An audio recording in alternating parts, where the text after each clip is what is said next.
Privatisation के नाम पे, अच्छी फैसिलिटी के नाम पे एक एक करके सरकारी चीजों को बर्बाद किया गया। मेरा तो एक सवाल है, जब स्कूल प्राइवेट, हॉस्पिटल प्राइवेट, सड़क प्राइवेट, जहां आपको हमेशा टोल देकर के आना और जाना है, तो इस देश का संसद क्यों सरकारी हो? इस देश का प्रधानमंत्री क्यों सरकारी हो? उसका कार क्यों सरकारी, उसका सूट क्यों सरकारी हो? फिर वो भी प्राइवेट होना चाहिए? ये नहीं होगा। मंत्री जी सरकारी रहेंगे, लेकिन मंत्री जी जो नीति बनाएंगे वो प्राइवेट रहेगा, और उस प्राइवेटाइजेशन के अंदर एक बहुत बड़ा भ्रष्टाचार किया जाएगा, और उस भ्रष्टाचार का ठीकरा इस आम देश के लोगों के ऊपर फोड़ा जाएगा। आपको मालूम होना चाहिए कि इस देश के अंदर शिक्षा पे 2.5% जीडीपी का और हेल्थ पे 1% खर्च किया जाता है, और ये पूरा का पूरा जो हेल्थ इंश्योरेंस का बिजनेस है, पब्लिक के पैसे से प्राइवेट अस्पतालों को चलाया जा रहा है। और तर्क क्या देते हैं कि प्राइवेट संस्थान बेहतर होता है। एक सवाल है हमारा इस सरकार से कि किसी भी एक फील्ड में जो सरकारी संस्थान है वो प्राइवेट से कमजोर हो, उसका एक उदाहरण हमको ला करके दे दीजिए। कुछ पत्रकार मित्र बैठे हुए हैं, उनसे आग्रह करना चाहता हूं, आप ही सोचिएगा मन में कि इस देश का सबसे बेहतरीन पत्रकारिता संस्थान कौन है? Indian institute of mass communication सरकारी है। इस देश का सबसे बेहतरीन मेडिकल कॉलेज कौन है?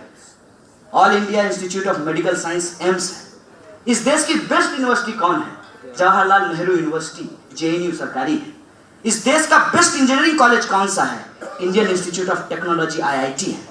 इस देश का बेस्ट साइंस इंस्टीट्यूट कौन है? इसरो है, इंडियन इंस्टीट्यूट ऑफ साइंस है। ये सब का सब सरकारी है। ये एक भ्रम हमारे दिमाग में पैदा किया गया, और ये क्यों पैदा किया गया? ये इसलिए पैदा किया गया है, और बाकायदा बीजेपी की मंत्री ने यह कहा कि सरकारी स्कूलों को बंद कर देना चाहिए क्योंकि वहां कन्हैया पैदा होते हैं। कन्हैया से इतनी दिक्कत क्यों है?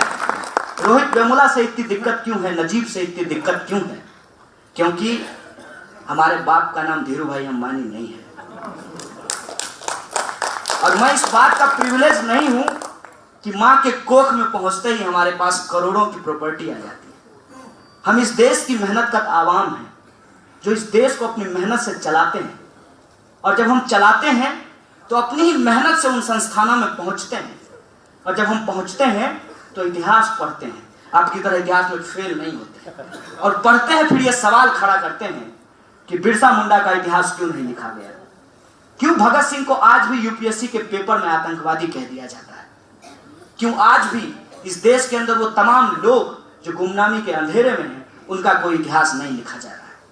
क्यों इस देश की संस्कृति पे सही तरीके से सवाल नहीं खड़ा किया जाता है? क्यों इस देश की राजनीति अर्थव्यवस्था पे सही तरीके से संघर्ष नहीं किया जाता है? इस बात को जब हम समझते हैं तो उस पंक्ति को चरितार्थ करते हैं जिसमें यह कहा गया है, विश्वविद्यालयों के बाहर, कॉलेजों और स्कूलों के बाहर लिखा रहता है, शिक्षार्थ आइए, सेवार्थ जाइए। चिंता मत कीजिएगा, आपके सब्सिडी के पैसे से पढ़े हैं, मोदी जी के ताऊ का पैसा नहीं है। आपके हक के लिए कदम कदम पे लड़ेंगे, और इस शरीर में बहने वाले रक्त का एक एक कतरा तब तक बहा देंगे जब तक कि समाज के अंदर न्याय नहीं सुनिश्चित किया जाता है। इसीलिए हमारी जो विरासत है ऑल इंडिया स्टूडेंट फेडरेशन की, हम तर्कपूर्ण तरीके से चीजों को समझना चाहते हैं, और समाज के अंदर जितने भी गैर बराबरी है, चाहे वो धर्म के आधार पे हो, चाहे वो संस्कृति के आधार पे हो, चाहे वो जाति और पहचान के आधार पे हो, या लिंग के आधार पे हो, अर्थव्यवस्था के आधार पे हो, या राजनीति के आधार पे हो, इन तमाम गैर बराबरी के खिलाफ लड़ने का हमारा कमिटमेंट है। और उसी कमिटमेंट से एनर्जी लेते हुए, आपके सहयोग और समर्थन को देखते हुए, आपको क्रांति बीज मानते हुए कि हमको सबके लिए शिक्षा चाहिए, सबके लिए काम चाहिए, सबके लिए आत्मसम्मान चाहिए, और इस देश के अंदर जो लूट मची है, हम पब्लिक सेक्टर को डिफेंड करना चाहते हैं। जो हमारा सेकुलरिज्म है, जो हमारी गंगा जमुनी तहजीब है, उसको हम डिफेंड करना चाहते हैं। और उसमें हम कहना चाहते हैं कि अल्लाह ने बनाया हो या राम ने, हमको धर्म बचाने की जरूरत नहीं है। धर्म के द्वारा बनाए गए उन इंसानों को बचाने की जरूरत है जो खेत में मर रहे हैं, बॉर्डर में मर रहे हैं, फैक्ट्रियों में मर रहे हैं, घरों और दफ्तरों में मर रहे हैं। उस इंसानियत को बचाने का बीड़ा हमने उठाया। इसीलिए हम कहते हैं कि आप हमको बांटना बंद कीजिए, देश का टुकड़ा करना बंद कीजिए। ये हम होने नहीं देंगे, क्योंकि हम उस लेगेसी से आते हैं जिसमें मुसलमानों का लिखा गीत हिंदुओं के मंदिरों में बजता है। इसीलिए उस लेगेसी को हम बार बार इन्वोक करना चाहते हैं, उसको बचाना चाहते हैं। और हमने तय किया है कि हर सूरत में हम सेकुलरिज्म को डिफेंड करेंगे, हर सूरत में हम अपनी भागीदारी मांगेंगे, क्योंकि हम कहते हैं कि हम मेहनत कर जग वालों से जब अपना हिस्सा मांगेंगे, एक खेत नहीं, एक बाग नहीं, हम सारी दुनिया मांगेंगे। हम सारी दुनिया में न्याय की स्थापना के लिए, भागीदारी के लिए हम कह रहे हैं कि प्राइवेट सेक्टर में भी रिप्रेजेंटेशन इंश्योर किया जाए। और ईवीएम को हैक करके आपका जो कॉन्फिडेंस आया है, आजकल आप सीएम हैक करने लगे हैं, तो आपको कह देना चाहते हैं ना ईवीएम हैक होने देंगे ना सीएम हैक होने देंगे। और यह जो चुनावी प्रक्रिया है जिसमें 31% वोट लेकर के आप अपना 56 इंच का सीना दिखा रहे हैं, तो हम 69% के लोग हैं। छोटी लकीर के सामने एक बड़ी लकीर खींच करके आपको हराएंगे और चुनाव सुधार करके एक प्रोपोर्शनल रिप्रेजेंटेशन को स्थापित करके यह जो अल्पसंख्यक की सरकार बनती है, अल्पमत की सरकार बनती है, उसको हम बहुमत की सरकार बनाएंगे। 100 हमको 31% की नहीं 100% की सरकार चाहिए। इसलिए हम इलेक्टोरल रिफॉर्म की बात करें, इन मुद्दों को लेकर के कि इस देश के नौजवानों को जानबूझ करके भीड़ हिंसा में झोंका जा रहा है। व्हाट्सएप यूनिवर्सिटी के द्वारा अलग अलग तरह का गलत इंफॉर्मेशन फैला करके उनको भीड़ का हिस्सा बनाया जा रहा है और सरेआम लोगों की हत्या की जा रही है। उस हत्या को रोकने के लिए और युवकों का जो असली सवाल है, रोजगार का सवाल, हम कह रहे हैं कि हमने जितनी पढ़ाई की है, हमारी पढ़ाई की, हमारी योग्यता के हिसाब से हमको नौकरी दीजिए। अगर नौकरी नहीं दे सकते हैं तो बेरोजगारी भत्ता दीजिए, क्योंकि संसद में बैठ करके आप भी कोई काम करते नहीं है, चिल्लम चिल्ली करते हैं। तो आप जब भत्ता ले सकते हैं तो हम भी बेरोजगार होने के नाते इस देश में भत्ता के हकदार हैं। ये हमारा संवैधानिक अधिकार है। इसीलिए हम कह रहे हैं कि Bhagat Singh national employment guarantee act बनना चाहिए। तुम काला बादल फैलाओ या भगवा बादल फैलाओ, ये बादल हम छांट के रहेंगे। हिम्मत और हिमाकत को हमने देखा है, पूरे मुल्क में तुमको चुनौती देंगे। इस हंगामा खड़ा करना हमारा काम नहीं है, सिर्फ एंटी मोदी बात करना हमारा काम नहीं है।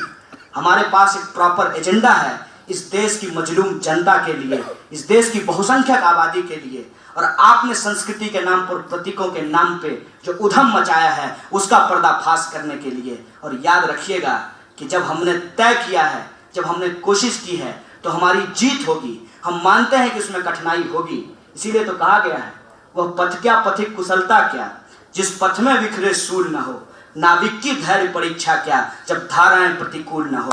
आप प्रतिकूल धारा बनाइए, हम बेहतरीन नाविक की तरह इस देश की कश्ती को निकालेंगे और बार बार आजाद मुल्क में आजादी का तराना गाएंगे। क्योंकि हम गुलामी फैलाने वाले नहीं, गुलामी को मानने वाले नहीं, गुलामी पे चलने वाले नहीं, हम आजादी के दीवाने हैं। इसलिए हर बार आजाद देश में बची खची गुलामी के खिलाफ पुरजोर तरीके से आजादी का नारा लगाएंगे। मैं आपको बोल रहा हूं कि बीजेपी का कोई भी मंत्री संतरी नहीं बोला कि कन्हैया कुमार के मुंह पे कालिक पोतेंगे, तो बुलवाया किससे? अपने छर्रों से, गुर्गों से। तुम ही बोलो ना सीधे सीधे। देश के प्रधानमंत्री हो, गृह मंत्री हो, पूरी पुलिस है, फौज है तुम्हारे पास, टैंक चलवा दो ना, गोली मरवा दो रोड पे चौराहा पे खड़ा करा करके। ये क्यों करते हो? अपने छर्रों से क्यों बुलवाते हो? जनवरी फरवरी से इसलिए बुलवाते हो कि ये जनवरी फरवरी भी लीडर हो जाए। कन्हैया कुमार तो केक है, तो आएंगे चम्मच लेकर के उसको खा लेंगे और हैप्पी बर्थडे मना लेंगे। बहुत आसान है ना। हमारे खिलाफ भगवा झंडा लेकर के हमको देशद्रोही बोल करके अपना नाम विधायक जी के लिस्ट में शामिल करवा लेना, ये तो बहुत आसान है। और यही करके इनकी नेतागिरी चलती है। लेकिन अगर इतने ही तुम देशभक्त हो, तब प्रोटेस्ट क्यों नहीं किए जब मंदसौर में किसान मारे गए थे? तब प्रोटेस्ट क्यों नहीं करते हो जब महिलाओं के साथ बलात्कार किया जाता है? तब प्रोटेस्ट क्यों नहीं करते हो जब विद्यार्थियों को शिक्षा नहीं मिलती है? तुम्हारी आवाज क्यों नहीं खुलती है जब इस देश के अंदर लोगों की नौकरियां छीनी जा रही है?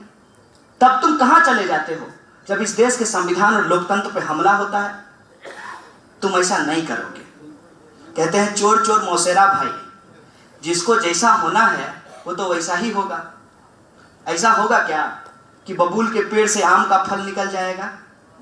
तो जो कायर हैं, जासूस हैं, देश को बेचने का काम करते हैं, उनके साथ दिन रात रह करके उनके जैसे होने की तमन्ना रखने वाला, उससे उम्मीद नहीं की जा सकती।